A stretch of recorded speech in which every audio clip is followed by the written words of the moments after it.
that matter. Good afternoon. It's truly an honor to speak before you today, and it is because of great organizations such as the SC Progressive Network for putting together today's rally. I'd like to thank Mr. Brett, Dr. Randolph, and the NAACP, and all of you, because today we show what the state of South Carolina really represents. Today we show what the state of South Carolina really represents, and that's hope. I begin with the words of the great Dr. Martin Luther King Jr., my hero, my mentor, my role model. And as I was preparing my remarks before you today, I thought to myself, what would Dr. Martin Luther King Jr. say about South Carolina if he lived here today? And I started thinking about how South Carolina is currently breaking the law when it comes to funding education, which is underfunded by nearly $500 million. I started thinking about how higher education funding is 40% less than 2002.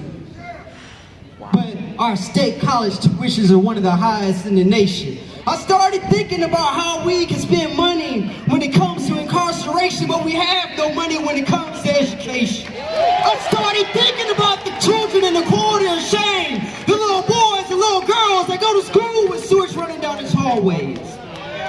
More space on the library shelves than books.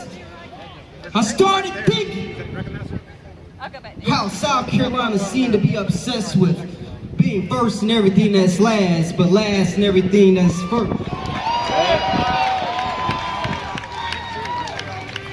And I started thinking about how South Carolina was re-admitted to the United States of America, June 25th, 1868.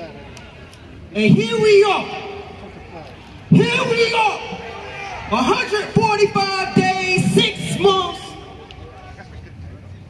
2 weeks, 6 days later, fighting for the basic constitutional rights.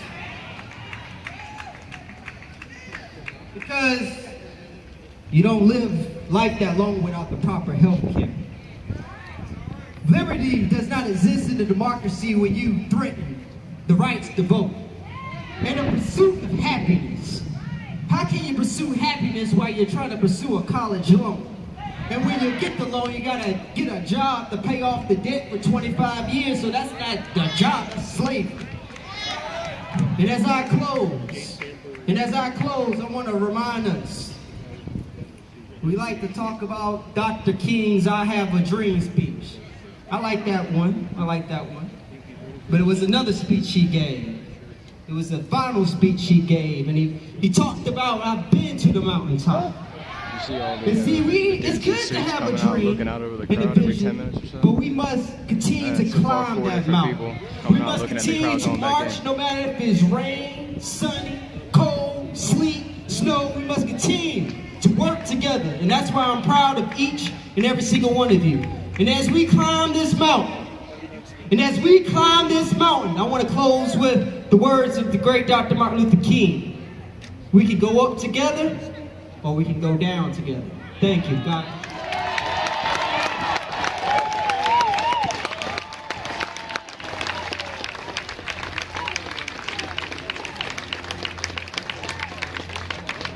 Some additional members of our legislators have joined us, and I just want to acknowledge Terry Alexander from Florence, Ronnie Sabb from Williamsburg, and Lonnie Dorsey from, Lonnie Hosey from Allendale and Chandra Dillard from Greenville.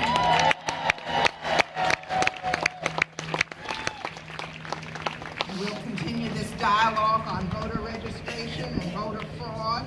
And I've asked to come to the podium Lonnie Randolph, President of the South Carolina NAACP. Lorna.